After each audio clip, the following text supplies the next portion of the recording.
Greetings, my friends. Now, I've been chatting to many of you on various platforms, Facebook, YouTube, etc. And I thought it's time to just meet face to face. After such a long time of just being someone on the end of a keyboard, I thought I would, put myself up front and so that I can really chat to you. So I wanted to make this video and this channel really just to kind of move people more in, and myself actually, move everyone towards more of a position where we are fulfilling a very clear commandment of Jesus, which is to love each other basically and treat each other with the respect and the dignity and the kindness and the gentleness that we ourselves expect from others. And I don't think that any Christian certainly would argue with the importance of that commandment and the priority of it. We all have differences of opinion and interpretation. Different Christian denominations can have different doctrines. So my opening question is kind of, we're commanded to love each other, but does that only apply if we agree on every point of theology? Or some people might say, well, no, not every point, but there's certain non-negotiables. To which I would argue, you know, there is also a commandment to love our enemies. So does it matter about doctrine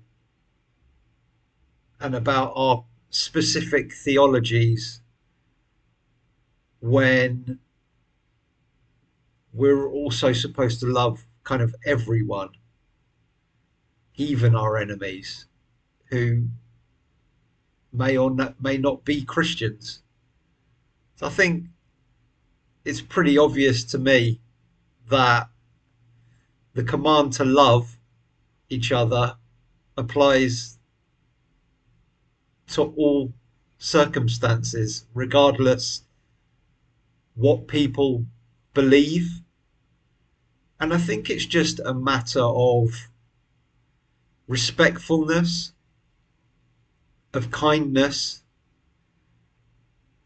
of temperance, patience, and just treating people with dignity.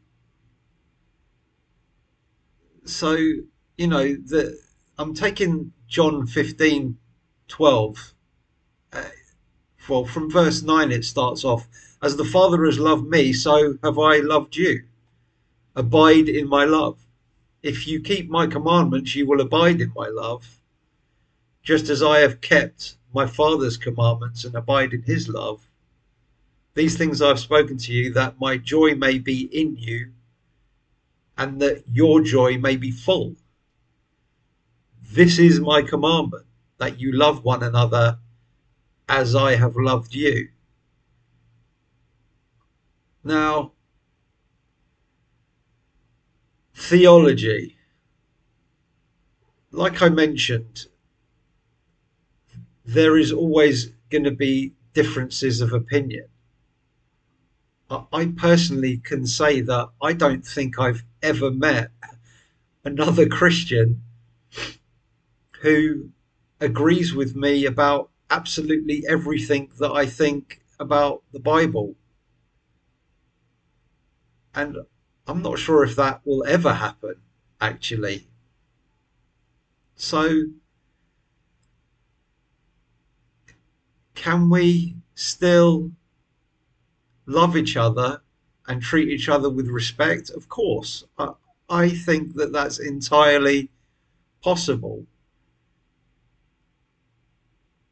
Now, I've been guilty of speaking harsh words to people in the past, in the not so recent, sorry, distant past. So it's something that I want to focus on. I want to get better at that myself.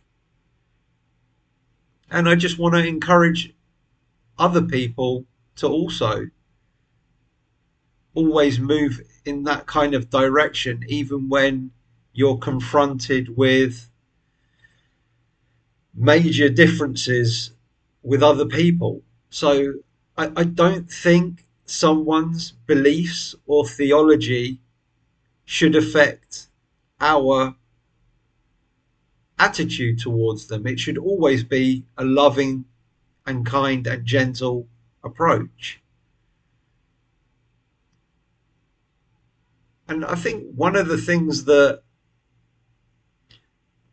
I really want to explore today is with this kind of question: is the Bible easy to understand, to read, to interpret? Is it an easy book, or is it a difficult book? If it's difficult, then surely we can say to ourselves, okay, it's a lifetime's worth of work to understand this thing, and we've got to have patience and respect and treat people with dignity who could be at any stage in their learning path. And I'm not saying that I am even, like 20% through my learning myself. I consider myself a student of the Bible, not a teacher, just trying to get through this amazing but oftentimes puzzling book with my brothers and sisters out there. So, what do you think? Is the Bible easy or is it difficult? I mean, let's explore this a little bit. Let's take some notable minds of the past. Now, I'm not saying that I agree with everything that these gentlemen might have said, but clearly they have spent a lot of time in the Word and in their studies. And a good teacher that I sometimes listen to said recently, the best way to learn is to be a teacher because you get a lot of feedback. So these people that I'm going to quote from, you know, they know a thing or two about the Bible. So, Martin Luther said the Bible is a remarkable fountain. The more one draws and drinks of it, the more it stimulates thirst. The difficulty lies in not that the Bible does not want to be understood, but in that it requires that we wrestle with its depths. So Martin Luther, a man who spent countless hours in the Bible, is, freely admitting that it's a deep, deep book which takes, you have to fight with it to understand it. And anyone who's changed their position maybe once or even a few times, changed their viewpoint on some point of doctrine or view of, I don't know, end times or anything like that, knows that sometimes you have to fight with the Bible a little bit. You have to challenge yourself, and you might end up switching positions. St. Augustine, the New Testament lies hidden in the Old, and the Old is unveiled in the New. Wow. There's you got to take the whole book, that both testaments, in order to understand any of it. I mean, much like any book, I guess, you've got to read the whole thing in order to understand the holistic picture. But the Bible is a massive book. It's huge. So there's a lot to get through. A lot to get through. I mean, personally, I've only read the Bible like once, maybe one and a half. I've been through it. I'm trying to set myself a, a study schedule where I'm continuously reading the Bible, because there's so much to get to grips with. And things are hidden and they're unveiled as you read more and more. Even Augustine is saying here, it can be tricky. John Piper, reading and understanding the Bible involves lots and lots of interpretation, not just in light of the world and culture around us, but in reference to other parts of the Bible. So, he's saying one part unlocks another part, and there's a lot of interpretation. We have to consider the culture that we're living in. Is that the right viewpoint to take? Sometimes maybe we need to switch to things that might have been relevant to the original audience, for example, to really understand what's going on in a certain passage. Michael Heiser, the truth about serious Bible study is that it isn't easy. It takes sustained time and effort, often measured in days, weeks, months, to really grasp what a passage means, or probably means, and why. No one would deny that Michael Heiser's put in countless hours, and there he is just saying it isn't easy, and I would agree with him. It is not easy, the Bible, for various reasons that I think it's not easy, which I'll get into in a minute.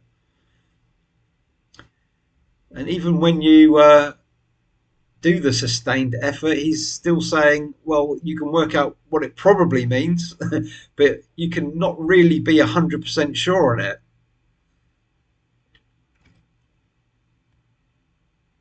Here's Mark Twain, literary genius.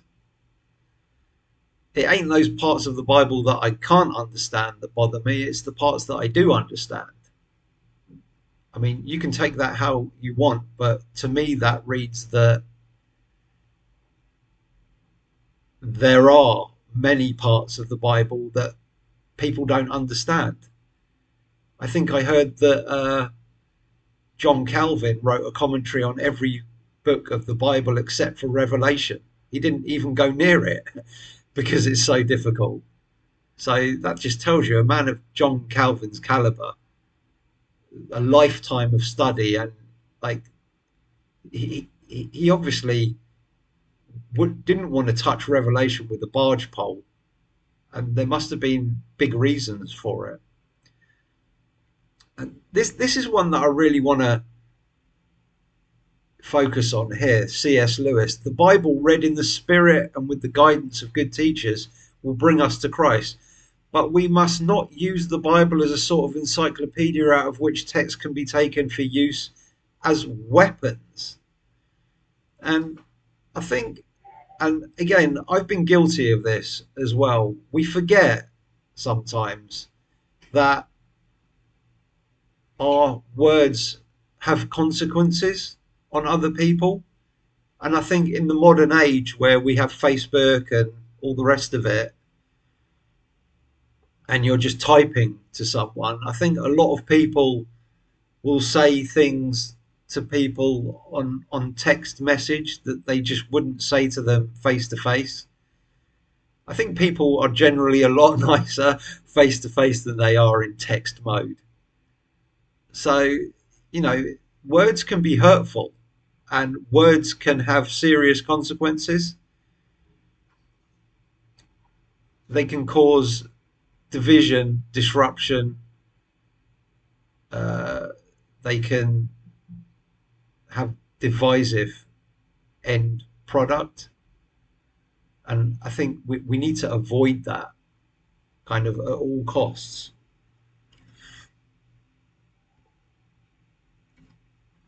Now, why do I think that the Bible is so challenging? You know, firstly, it wasn't written in our day, but we live in our day now and we're trying to understand it from our point of view, which can be difficult.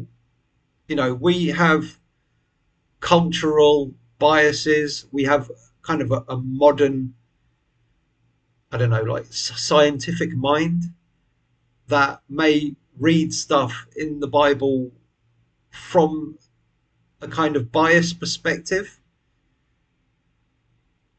And we need to remember that the Bible was written in like a vastly different cultural and historical context than what we live today. It spans like 1600 years and involves multiple languages and literary genres. So the gap there can often create misunderstandings when modern readers interpret these ancient texts through our contemporary lens. Now, for example, the customs and societal norms of the ancient Near East cultures, they differ significantly from what we live in today, and that can lead to, you know, confusion about the text's meaning, about its relevance. No, I'll try and get into some examples at a later time, but you've got the culture, you've got the context that it's written in, the time and the space that it's written in, for starters. And, you know, I've touched on this, but the literary diversity, you've got many different literary forms in there. You've got poetry, you've got historical accounts, you've got uh, kind of legal, almost like legal documents within the Bible. You've got prophetic stuff, which can often be married up with poetry and kind of apocalyptic language, which makes it even more confusing to us today. So each of these genres has its own conventions and styles, and they all require different kind of interpretive approaches. And if readers are unfamiliar with those distinctions, and I know I have been in the past, which is, you know, again, that's why we need to have a little bit of patience and understanding for people. You know, you might have people who have one view of prophecy and people have an opposite view, and they could be at different stages of their walk. They could have had not the time or circumstances to study the Bible like you have, which I'll get to in a minute. And we just need to have a kind of an understanding there. So you've got this diversity within the Bible that can be a little bit confusing to people. We have personal biases, we have preconceptions.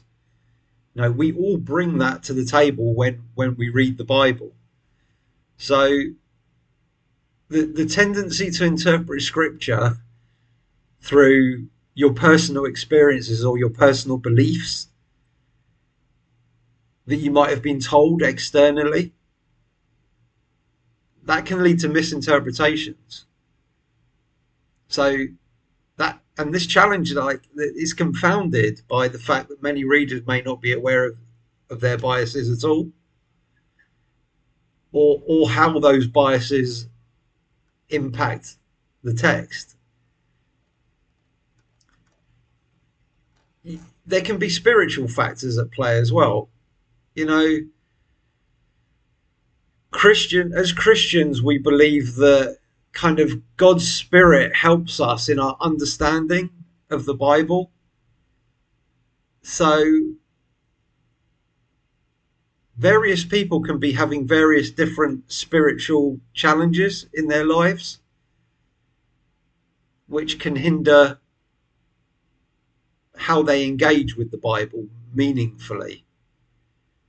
So we need to be understanding of people's circumstances. You know, those struggles might stem from a lack of spiritual discipline, or just external distractions that prevent the regular reading of the Bible. And again, I'm talking from personal experience. You know, sometimes you can't attend the church, or you can't really get into Bible reading because you have other things going on, and other spiritual battles going on. You know, you can end up avoiding reading the Bible altogether, depending on what's going on in your life. So the Bible itself is challenging because of these spiritual factors that are going on constantly in the world, and it's hard to avoid things that are impacting you on that level. Uh, Lack of training, you know, all resources ties into that, because I've never had adequate training. I've had to start from scratch. You know, I haven't been to Bible college. Uh, some might argue that being trained in the Bible from a certain college or other institution might even be a hindrance. So, you know, I might have to rethink that bullet point. You know, a lack or presence of training or certain resources can be either good or bad for your Bible studies. So I'll give you an example. Just imagine someone who is having a very difficult life. You know, they don't have the resources. They can't just pick up a Bible. Maybe they're in a part of the world where a Bible isn't freely available. There's not many places like that now, but they do still exist. We have the internet now. You know, we can access resources and even training quite easily. But what about people that don't have good internet? Uh, it can be hard. So the lack of skills can make it difficult for people to navigate complex passages or understand theological concepts. So without proper guidance, and even with certain guidance, you can feel pushed in a certain direction, or you can feel overwhelmed by the Bible's kind of complexity and the kind of content that it has. So it can work either way, I think. I'm just rethinking that as I'm reading it there from my notes. Time constraints. You know, modern life often imposes significant time restraints that will limit your opportunities to engage deeply with scripture. The busyness of daily life, you know, that can just crowd out those moments that you need to dedicate to study and reflection, and it can make it hard for individuals to develop a consistent reading habit, or to like dive deeply into the text, and like you can't blame people for that. You know, you may have a family member that you know who is extremely busy and not so bothered about matters of religion, and you might know people who are so busy just to survive. I mean, surely you would not begrudge someone that they need to firstly put food on the table and survive, and maybe not have time to get into spiritual matters, religion, Christianity, etc. I don't think anyone would begrudge that. So time can be challenging. So it's multifaceted why the Bible is challenging, but I think that there's some points there that I don't think many people would disagree with.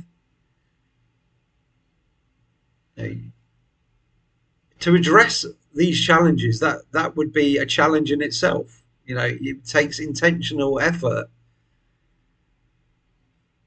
It can take communities around you, and it can take a certain set of circumstances. And what about people who don't have those circumstances and those resources, and the wrong kind of training, or a lack of training or resources? We need to be understanding of these things, don't we? I think.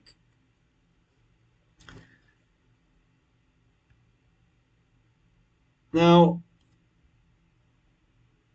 being understanding, I think, is what we need to be more than anything.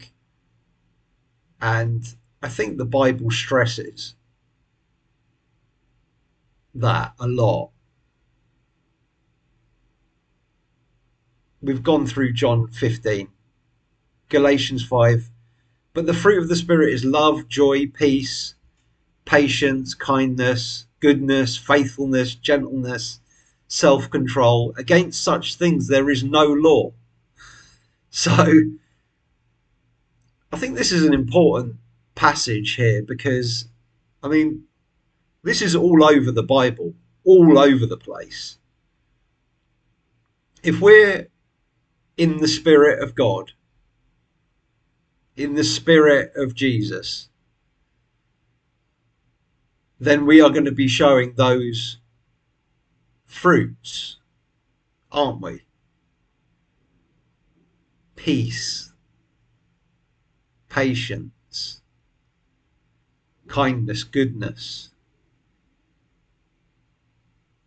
Are we showing that in the face of someone who disagrees with us about doctrines? I don't think it can be argued that we're only supposed to show that fruit to people who agree with us. I mean, like I mentioned, I don't think I've ever met anyone who agrees on every single point as me. So now I think I'm starting to realize that I don't think that there is any legitimate excuse, which I'll get into on the next bit. Ephesians 2, for we are his workmanship, created in Christ Jesus for good works, which God prepared beforehand that we should walk in them. Good works we created for. I think a lot of people in the Christian religion kind of put faith on a pedestal above good works, not to be confused with the ritualistic works of the law in the Bible, but clearly we are supposed to be good to each other. Agreed? Love, joy, peace, kindness, faithfulness. I think this is what Paul's speaking about in Ephesians 2. That's the good works. that we are created in Christ. 1 Peter 1. And if ye call on the Father, who without respect of persons judges according to every man's work, pass the time of your sojourning in fear. So we're going to be judged according to our works. We are judged according to our works, I think, continually by God. So what you do is important. Your conduct is important. I would say that it trumps everything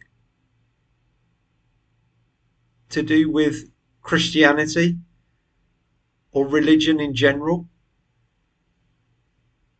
Ephesians 4. I therefore, a prisoner of the Lord, urge you to walk in a manner worthy of the calling to which you have been called. Humility, gentleness, patience, bearing with one another in love, eager to maintain unity of the Spirit in the bond of peace. Now, notice it doesn't say unity of the theology or unity of the doctrines or whatever the biblical language might convey towards that end. It's unity of the Spirit of God. And we know what the fruit of the Spirit is because Paul's described it in Galatians over there. Now, again, this is all over the Bible, so I don't think it can be argued that we are not supposed to be nice as Christians, as followers of Christ's way. So a rejoinder to this might be that, well, look at Jesus. You know, Jesus upturned the tables. He was calling people snakes and vipers and all the rest of it. Mark 3. And he, Jesus, looked around at them, the Pharisees, with anger. He was angry. Aha, people will say, you know, it's okay to be angry sometimes. He was grieved at their hardness of heart and said to the man, stretch out your hand. He stretched it out and his hand was restored. So in this healing of someone, he was looking at the Pharisees who were looking at him, and he's shown anger towards them. In another passage here, John 2, and making a whip of cords, he drove them all out of the temple. So actually using physical anger here. You know, he upturned the tables of the money changers. Is this a precedent? Some might say. He said, you serpents, you brood of vipers. Are we allowed to call people serpents then? Are we allowed to call people names, to be harsh with people? Because I mean, I think Jesus is speaking hard words, but is he being harsh, like overly hard? Well, I think there's three things in play here with this rejoinder that, well, if Jesus can do it, then I can do it. Well, first of all, Jesus was the anointed Messiah of God. You know, none of us can say that now, I hope. And he was speaking the words of God Almighty. Yahweh, God Almighty, was speaking through Jesus Christ to us. So unless you can claim that you are a prophet of God on the level of Jesus, then I don't think that gives you excuse to act in those ways that Jesus did when he was talking to a certain people in a certain time.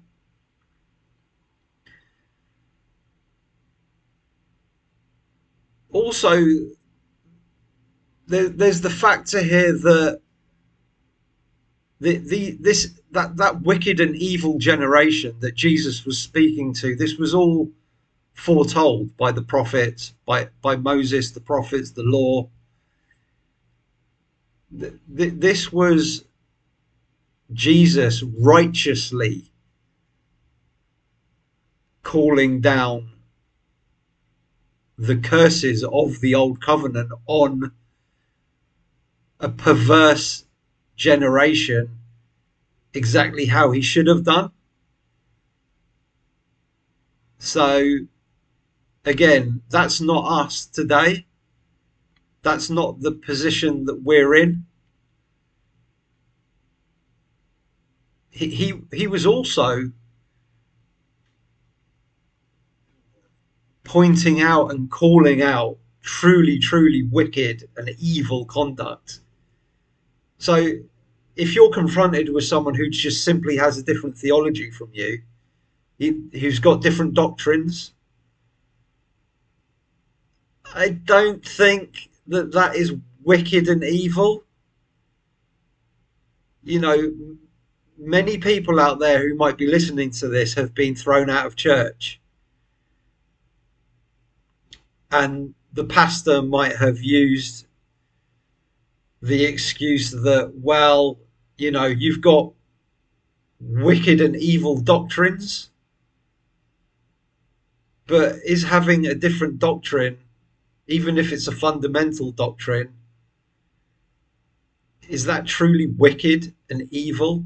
Or might it be the way that you are talking to people about that doctrine?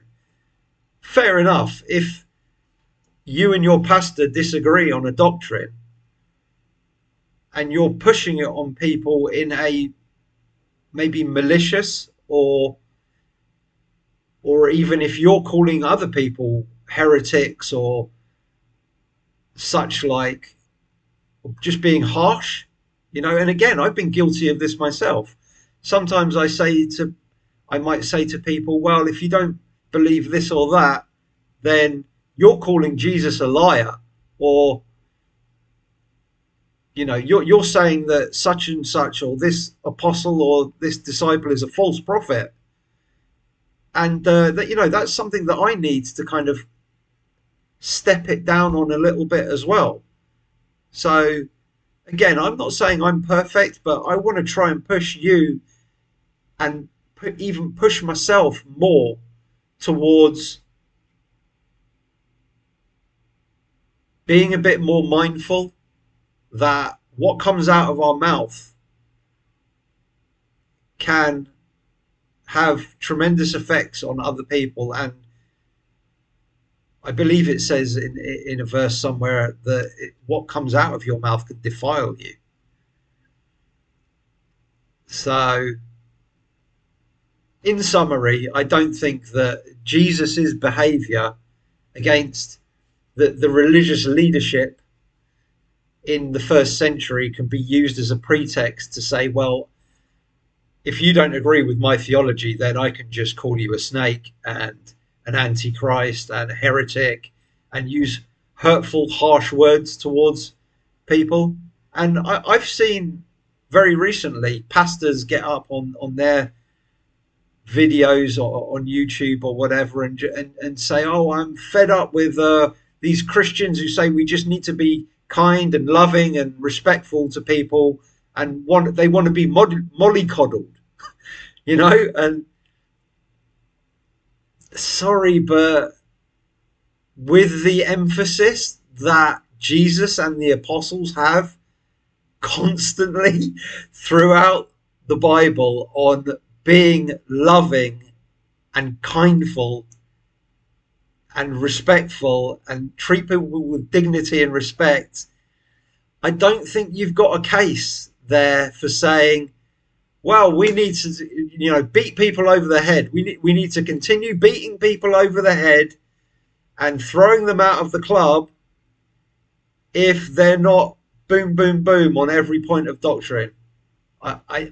Sorry, I don't think we can say that.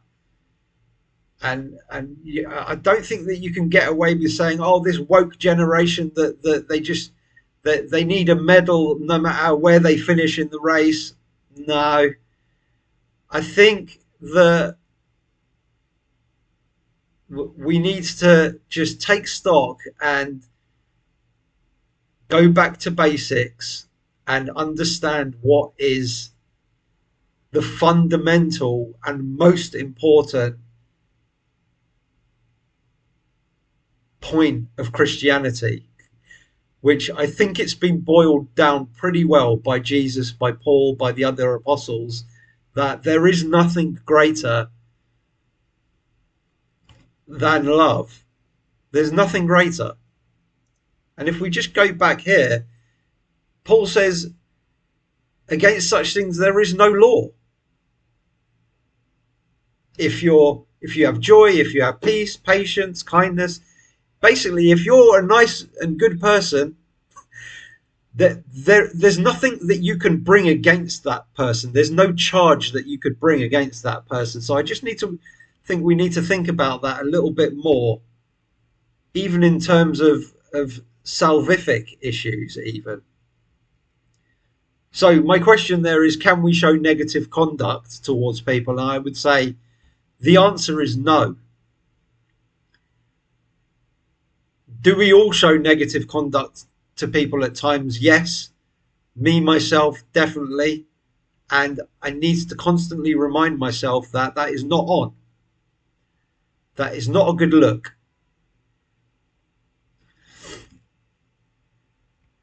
So there's a ton of denominations out there. And I think the presence of all of these denominations tells a bit of a story. You know, the whole disunity of the Christian religion, it means something.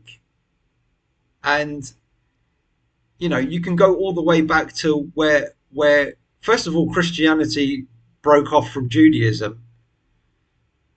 Now, I'm not saying that obviously that's not a bad thing, but you got to remember that the earlier church was Jews. So it wasn't necessarily a case of Christianity broke off from Judaism. It was more a case of, and I mean, we can read this in the Bible, that the the Jews were stirring up a lot of trouble. And can we say we're not showing love towards their brothers and sisters? They were being harsh. They were not being kind. So, I mean, if we can go back to, if we can say pure Christianity, that if we followed Jesus' way, I think I can make this bold statement that if we followed Jesus' way and all just stood in love towards our fellow man, I don't think there would be any disunity.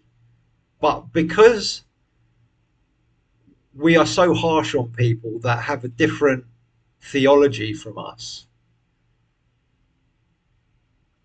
this is what causes divisions and schisms and all the general disunity that we see throughout Christian history. It's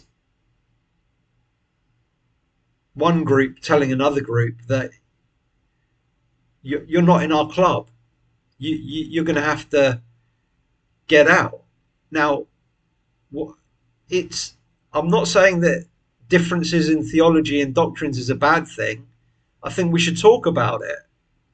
You know, I think it needs to be talked about for us to all grow and understand the Bible more. Like we've gone through, the Bible is extraordinarily difficult. And to really dig into it, we need time, we need patience, we need communication. We need to talk to each other and discuss these things. So it's not per se the theology and the doctrines, the difference of opinion there, that is the cause of all these splits that you see in this kind of family tree of Christianity on the right hand side here. It's the reaction, it's the action and the reactions to the differences in theology and doctrines. it's at the end of the day, there's always someone in control of the bigger group that happens to set itself up. And if someone comes to the bigger group and says, I'm not sure about this doctrine or this viewpoint, then the group leader or leaders always have the option of saying, well, okay, that's fine. You don't agree with it. Let's talk about it. Let's go to the Bible and let's have a look. And let's just treat each other with love and grace and peace and go through. And we might discuss it and we might not come to agreement, but let's keep the love and keep the grace and just be nice to each other. Treat each other how we want to be treated ourselves. And that's one option for the group leaders to take. But we haven't seen that, have we, through history? And we're not seeing it today either. What we're seeing is hard action, harsh action. We're seeing East split from West with the whole Roman Catholic thing going on, the Eastern Orthodox, the Roman Catholic. Oh, we don't agree on this point of doctrine. Okay, well, you're out. You're not invited to our club anymore. Go and start your own group. There's a lot of pride there. There's a lot of anger. There's not much love in that. And again, anyone who's been thrown out of a church knows this. There's friction there, and there's someone who's thinking that this person is on the hard attack and is trying to just bring the whole world down. And we can't allow that because we've got our set views, and the only way is to cut. That's the only way. We've got to chuck them out and they can go off and start their own group. And that's what we've seen. That's what we've seen. We've seen the Catholics separate from the Protestants. We've tried a little bit of dialogue and now that's it. No more dialogue. Or maybe there wasn't much dialogue in the first place. Maybe it was someone just protecting their position of power, and no more can be said. We're just going to enforce our rules, and if you don't like it, you can get out. And there's been violence, hasn't there? Which we can all agree that the Lord Jesus would not be agreeing with. Would he? He wouldn't like that, the Lord. He wanted unity, not division. People will bring up the whole, I came not in peace but with a sword. But there's a whole context to that statement there, that if you think that Jesus came to have many, many different denominations in a Christian body, in his body, then that's not correct. Jesus did not want 10,000 denominations and violence, bloodshed, harsh behavior from his church. I mean, that should be clear to anyone who is a follower of the Lord.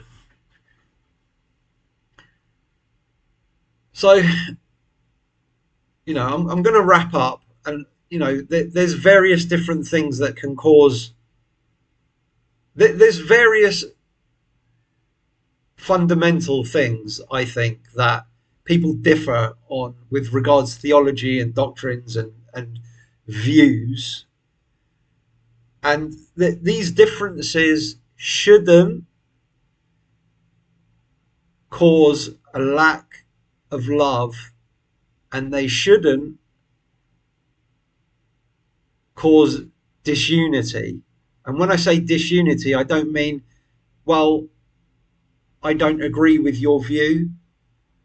That's not disunity. Disunity is, I don't agree with your view, and we're going to cut our relationship here, and you can get out and find another church because you're a heretic. That is disunity. So, four main points I think that we differ with on theology and doctrine. First of all, you've got church authority, clearly, because it all starts at the top of the family tree there. And then you get to the Roman Catholic Church and the Protestants, and there is this thing where the leadership have their power and they do not want it challenged because of worldly desires and pride and that side of things. And we're not talking about only global associations and universal associations and churches. We're talking about even your local church, because you can have a pastor there at the top who is very, very protective of their position, and they will always use the pretext of, well, I'm protecting the flock from your heresies, and I've just got to chuck you out. I can't allow this to even go to a dialogue. I know your view now, and we can't allow it any further. We can't even go to a discussion stage on this because not going to happen. So that sometimes someone may feel that it's a challenge to their authority. You might be disagreeing, even just disagreeing with a pastor on something, and dare I say, standing up to them a little bit. I mean, I don't think any single person should hold the highest point of authority in any church building. And I think that was a major reason why the Protestants objected peacefully at the start to the Roman Catholic Church. And then it just descended into, well, we're going to split. We're splitting because certain people gained reputations and then they want to hang on to that authority. So there's that.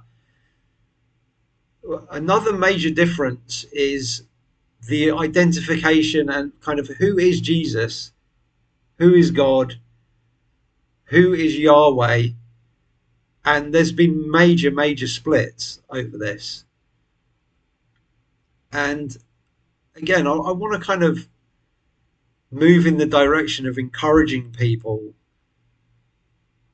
to not break friendships and not break fellowship with people over this question. I think we should be able to talk about it. I mean, you have like a major Christian group, and yeah, I consider them Christians, the Jehovah's Witnesses. You have Mormons, you have Unitarians, you have Christadelphians. There's many Christian groups who don't hold to Trinitarianism, and you know, there's good arguments for and against the Trinity. I would say there's decent arguments on both sides. you're going to find out which side I'm currently leaning towards, but I don't want to be harsh to the other side. I don't want to say things like, well, you're just worshipping a false god, or or things like that. I think we need to be understanding of both sides, and I think we just need to lower the boundaries a little bit and just be graceful to one another, because there's lots and lots of people who have differing views. You've got classic Trinitarians. You've often got Trinitarians who don't agree with one another about what's going on. You've got oneness people. You've got uh, kind of Arians who believe in the pre-existence of Jesus, but not that he is God Almighty. You've got Unitarians who just straight up say that, God is Yahweh, who is the Father, and Jesus is God's anointed Son and Messiah. It, you know, there's so many different views out there that I think it's good to talk about them, but not good to throw people out of the club for not having your exact understanding of what's going on there. Then you've got prophecy, yeah, which is intensely challenging, I would say. I've switched positions a few different times in my Christian career, which has been, 15 to 20 years. I've flipped a number of times. Like, prophetic passages of the Bible are not easy. We talked about Revelation, how difficult it was. And if anyone says to me, I understand Revelation utterly and completely, I'd struggle to believe them, because it's so hard and it uses so much symbolic language that may have meant something to the people of the day, but maybe we don't quite understand. Maybe we'll never understand. Maybe they've got sayings and phrases and symbology back then that was even not in the Old Testament. And the Revelation gives a lot of pointers to the Old Testament so that you can understand the symbolism. But maybe there was stuff that was not necessarily in there. Maybe you need an understanding of things that are external to the Bible to understand the Bible. I know that that's a bold statement, but maybe there was events that went on in the first century that are not recorded in the Bible that is a fulfillment of certain prophecy. And if you like let's say that there was a historical event just after the New Testament was written, completed, or the canon closed or whatever, that made it very plain what was a certain prophecy about. you know it can affect your way of looking at prophecy. But my point is that it's so hard that you've got dispensationalists, you've got amillennials, premillennials, you've got preterists, partial preterists, full preterists. All of these different views, post millennials. There's so many different views. Can we agree that we need to have patience, and well, once we get into discussing these things with people, we need to have, put at the forefront kindness and be generous to people that maybe they haven't heard of a certain view. Or we can't just straight up say to people, oh well, you don't believe God, or you don't believe in Jesus, or you're just a heretic, just because they don't have the same exact last days, end times view that you have. I think we need to just stay in love and kindness, be gentle with people. Again, I need to remind myself of this all the time because I've been guilty of it. And, discuss things, always keeping that first commandment in mind, to love our neighbor. The fourth thing on my list there is salvation.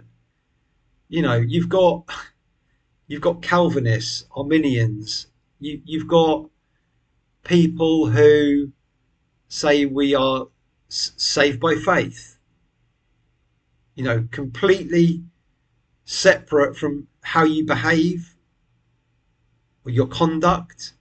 It's all right that you can behave any way, but you're still saved because you've professed Christ as Lord. Again, I'll go through my beliefs, but it's not something that we need to. Someone can say that you don't need to be a good person to be saved, and I'll treat them with respect and kindness and gentleness as long as they don't show that to me, as long as they are not unkind and harsh and calling me all sorts of names. You know, there's nothing wrong with rebuking someone, but rebuking does not mean being harsh with them or being unkind or unloving. Rebuking simply means to correct someone. You can correct someone in love. So the whole salvation issue, who's saved, who's not, this has caused a lot of trouble, yeah, in the whole Christian worldview throughout history. And it's one of the major 4 points. And we've got people all throughout history and today also just calling each other heretics constantly, which I think we need to cut it out, guys. I think we really do need to cut it out. I mean, I think the word heretic is only mentioned one time in the whole Bible. It's in Titus 3, where it says a man that is a heretic after the first and second admonition, just reject them. And someone might say, well, there you go.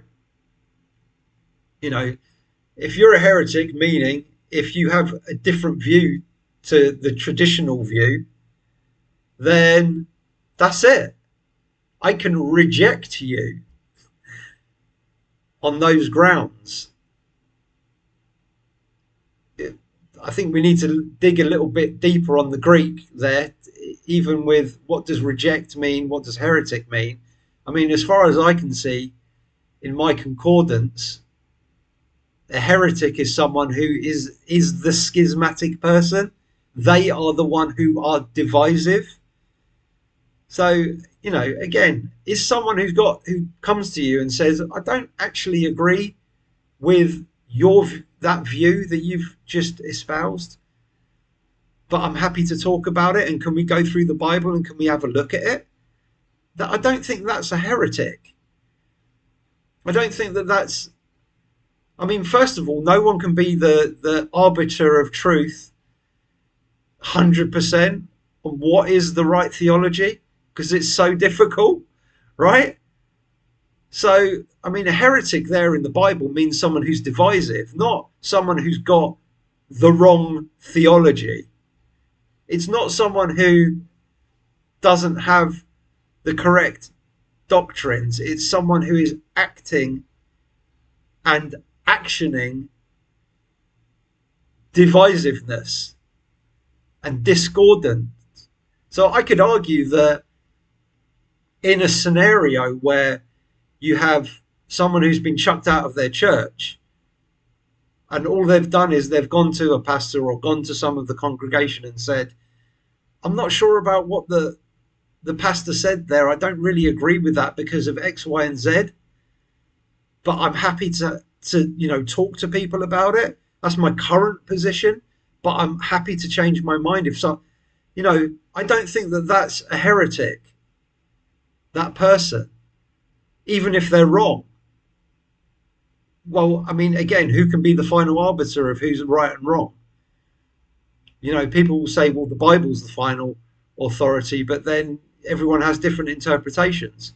So I'm really thinking here that a heretic, like the biblical definition of a heretic, is someone who acts in a schismatic or a divisive nature towards other people, which is not, which Titus 3 has a whole passage talking about how we're supposed to be, and you're not supposed to speak evil of people. You're supposed to be meek, have meekness to all men. You're supposed to be gentle and humble and have peace in the uppermost in your priorities. Titus 3 and Titus 2 go through all that. Paul goes through that in that book, and then he gets to the bit that says, if, and it is in the context of kind of someone who has a certain viewpoint on the law, which seems to be the law of Moses. But remember, the Jews who were pushing the law were pushing it in a very, very unloving and totally ungentle and non-peaceable way. So I think the point of it, and I think what heretic really, really means, is more to do with your actions and your conduct, rather than having a slightly off theology.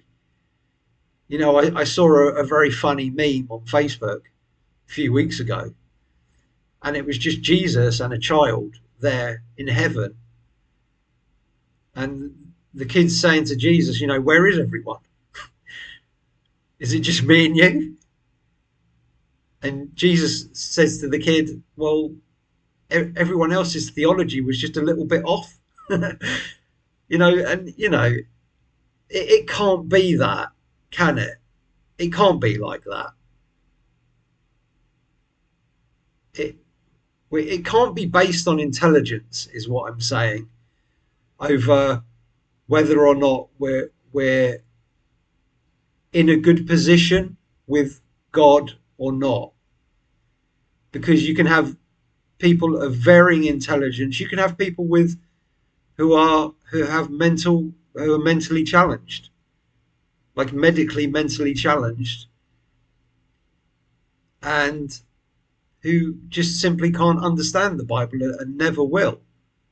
What do you do with someone like that? So it can't be based on our beliefs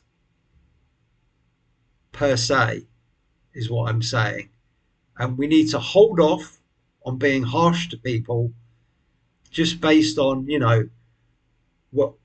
where they are in their journey. We need to have understanding of where they are, what circumstances they're in, whether they've had the opportunity, whether they've been influenced by other people. And we need to bundle that all up and just stay on a level of love and kindness and meekness. Have the discussions by all means. And I'll say again, I need to keep a cap on this myself as well. And, be nice to people always. Make sure that that's top priority. And then we can get into the discussions. Then we can have meaningful discussions. And if it comes to a dead end, then we just need to, part that particular discussion on good terms, but not part company. Do you know what I mean? We don't need the disunity and just saying, okay, we're cutting. We're gonna tar this person as an outsider and not let him back in. And again, anyone who's been thrown out of a church will be able to relate to this. definitely. And especially people who should be able to relate to this are people who hold unorthodox or non-traditional views, because